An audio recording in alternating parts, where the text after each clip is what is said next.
Bapak,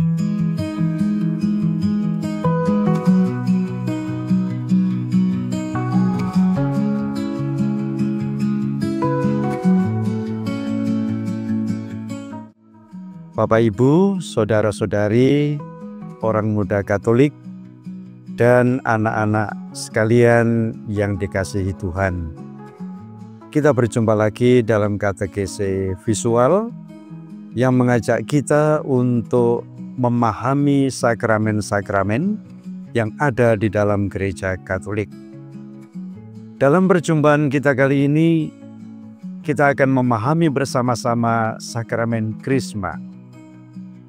Apa yang menjadi dasar dari sakramen ini, serta bagaimana sejarah perkembangannya. Sakramen Krisma atau yang sering disebut juga sakramen penguatan adalah salah satu dari ketiga sakramen inisiasi di dalam gereja Katolik bersama dengan baptis dan ekaristi. Sakramen ini memiliki dasar yang kuat dalam kitab suci dan tradisi apostolik. Sebut saja pertama dari Kisah Para Rasul bab 8 ayat 14-17. Di sana dikisahkan bagaimana Petrus dan Yohanes diutus untuk menumpangkan tangan kepada orang-orang Samaria yang telah dibaptis, agar mereka menerima Roh Kudus. Hal ini menunjukkan bahwa penerimaan Roh Kudus adalah langkah terpisah dari baptisan. Kemudian yang kedua, dari Kisah Para Rasul bab 2 ayat 1-4.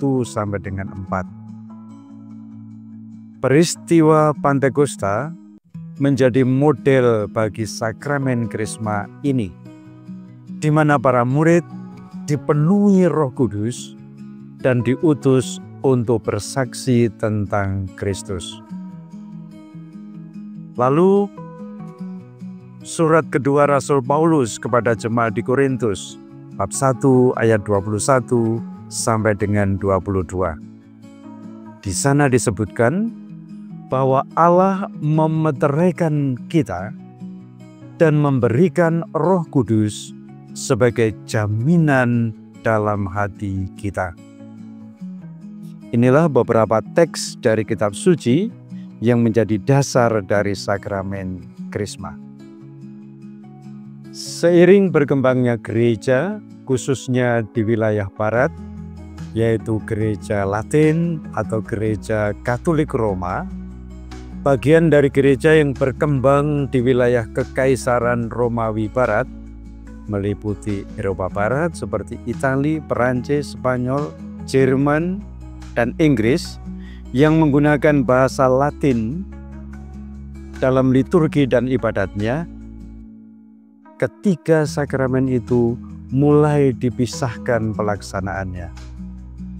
Krisma diberikan oleh uskup sebagai tanda bahwa si penerima masuk secara penuh ke dalam persekutuan gereja universal.